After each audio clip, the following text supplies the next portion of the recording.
A sense of nobility is something a lot strive for. An idea of prestige is something most try to emulate, but few are often able to hold such regard and honor. Blue dragons are well known and respected by those who live in their lands. Most see or even know of them, and view them as sovereigns and rulers, as they are truly able to embody such noble qualities. Storm dragons, thunder heralds, they have held many titles, and have many stories to their name. They view themselves with a sense of sovereignty. It is their divine right to rule over their land, and in truth, they do have a societal structure akin to monarchical feudalism. See, unlike most chromatic dragons, blue dragons have a society with rulers, and their vassals below them rule as subsidiary rulers. This is usually set up in an age system, where there is an ancient dragon ruling at the top, with adult dragons below them, and younger dragons below them again. This also combined with the fact that they are all mostly related to each other. Each area usually commands 3 to 5 families or clans of blue dragons that form a sort of alliance. Their ruler, who is known as the suzerain, rules over all of these families, but only has direct control over their own. The oldest of the others controlling their own families. This structure is almost needed due to the nature of their domains. See, they live within deserts, and there aren't many of them in this world, so they have to learn how to share lands while also holding domain. And by chromatic dragon standards, they do this remarkably well. This also helped form another thing they are known for. Because they have to travel such vast distances to view their whole domains, this has led to them being the best flyers of dragonkind. It's hard to get them out of the air, as they are the kings of it. This, combined with their lightning breath and the ability to control the wind, makes it hard to dethrone them. I should also note that they will tolerate no slight to their name or status, but they might permit you to live within their lands as long as you view them as your king and ruler. And in truth, they fit all the criteria for such a rank. The endless grovelling before them does become tedious though, so I won't recommend them as rulers. But you might not get a choice in the matter. See, if you will not bow down before them, or if you aren't worth their time, and you're in their domain, they will just kill you and take all of your valuables. And it will be hard to stop them. As previously mentioned, they are masters of the skies, and it might be hard for a small group of mercenaries to shoot down the thing, shooting lightning bolts from hundreds of feet in the air at them. This results in them being some of the hardest dragons to kill.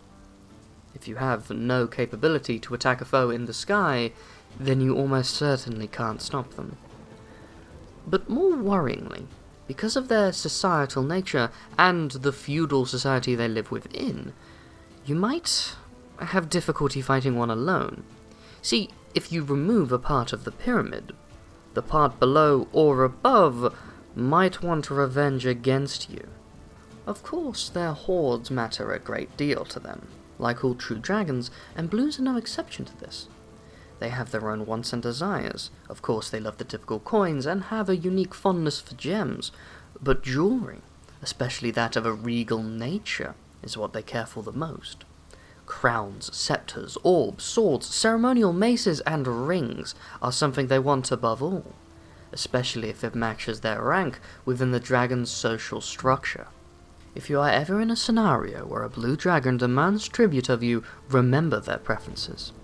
They will love rings of all sorts, and if it is made to fit a dragon, it would be perfect for them.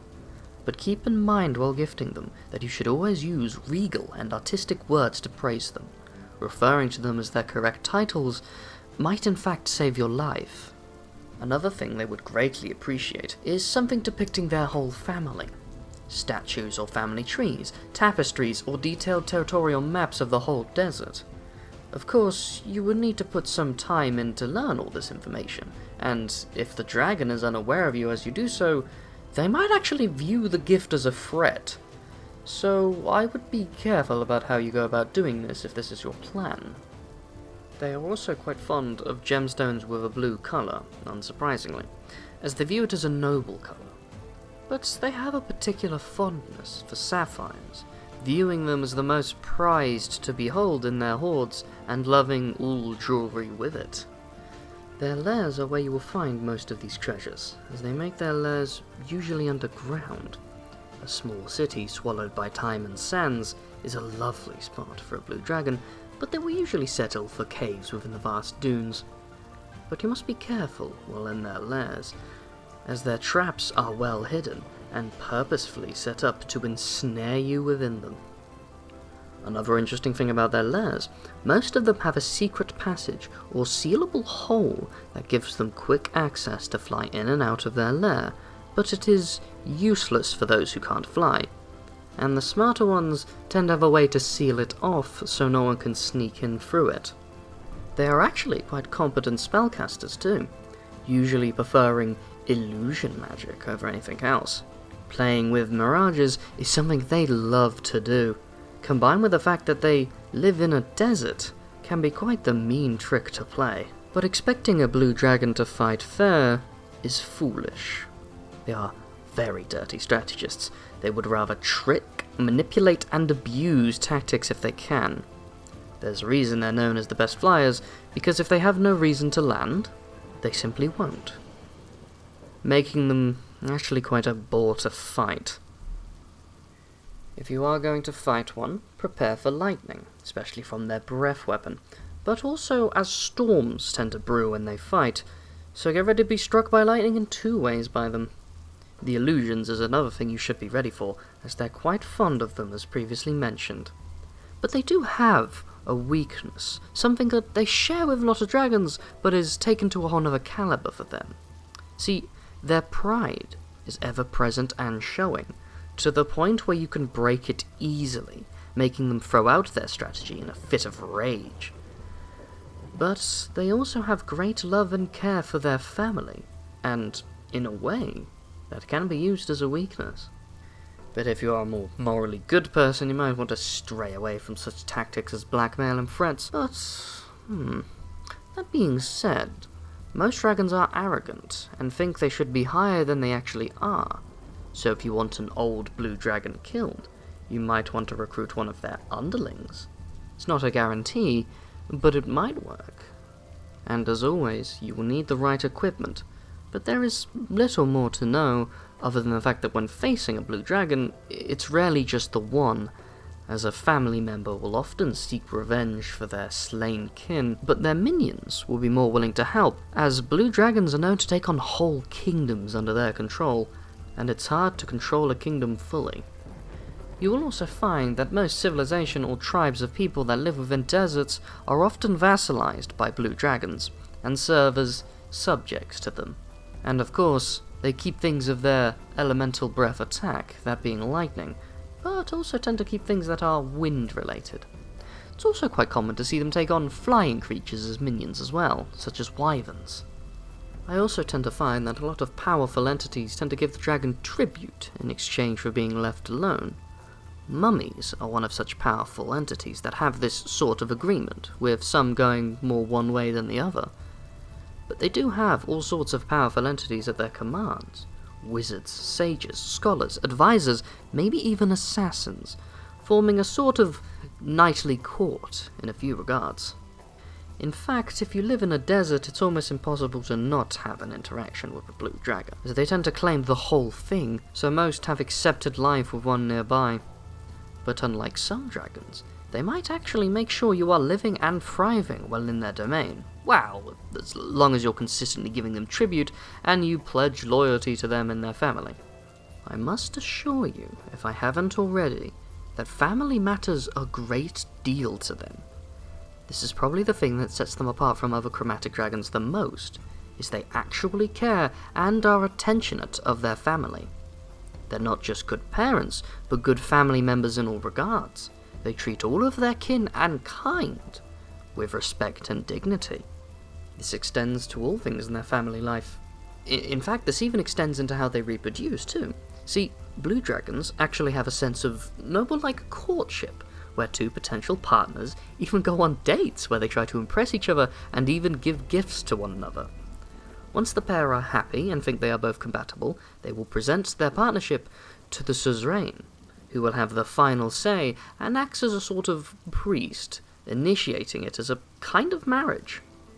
I should also note that on rare occasions, heads of clans or families can do this instead, but out of all of dragonkind, they are the most likely to fight over partners, as love and emotions matter a great deal to them, and many a scornful ex has angrily challenged a romantic rival to a duel, and these fights are to the death, so they tend to back it up. But once a pair is made and accepted, they have a small ceremony where they go around the domain of their family and present and even flaunt themselves to their family as a new partnership around the area. They will then have a small clutch of eggs where the pair will decide which lair they will be raised in, with the other visiting it constantly, some even temporarily moving into the other's lair while they both care for their young. They will teach and train them in every way that's important for a dragon, which I'm not entirely sure is, but I'm sure to them it's very common knowledge. But I do know that they teach their family's history, as well as the history of the dragons as a whole. But unlike me, they're going to have a more, shall I say, embellished version of events. Of course, their magical nature does not only affect those loyal to them, but the region as a whole, making all sorts of changes throughout the land. The smallest effects can be things like the weather consistently changing to a constant rain, and gets more severe and drastic the closer you get to their lair, something that quite a few of their desert-dwelling minions are actually quite appreciative of. Though, this is when they have a great deal of distance to their main lair.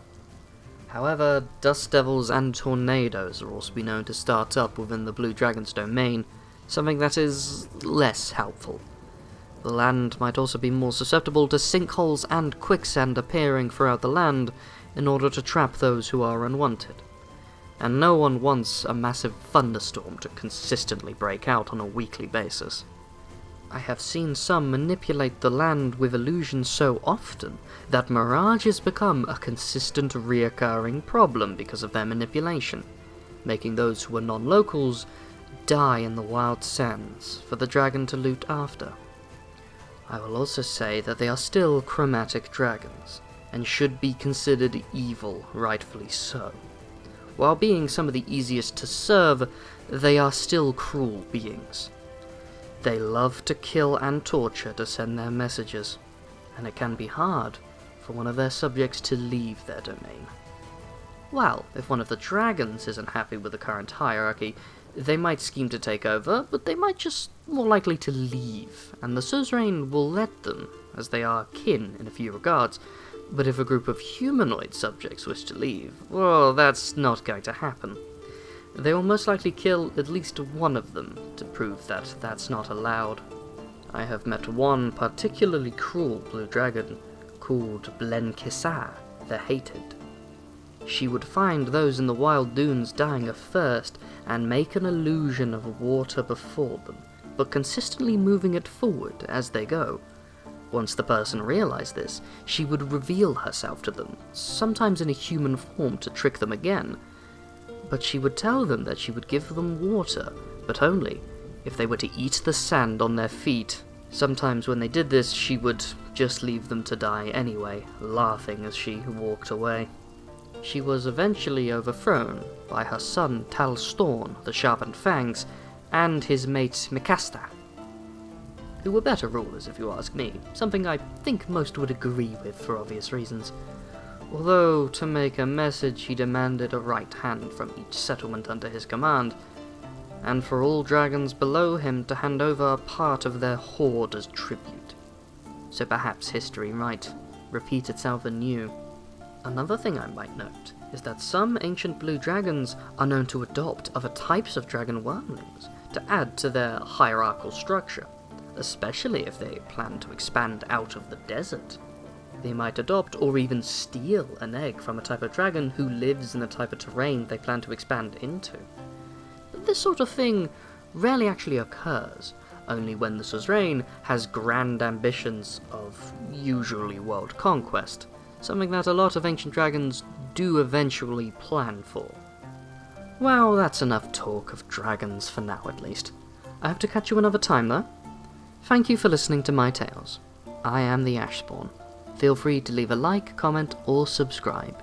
It would really mean a lot to me. But till next we meet, fellow traveller, have a good day.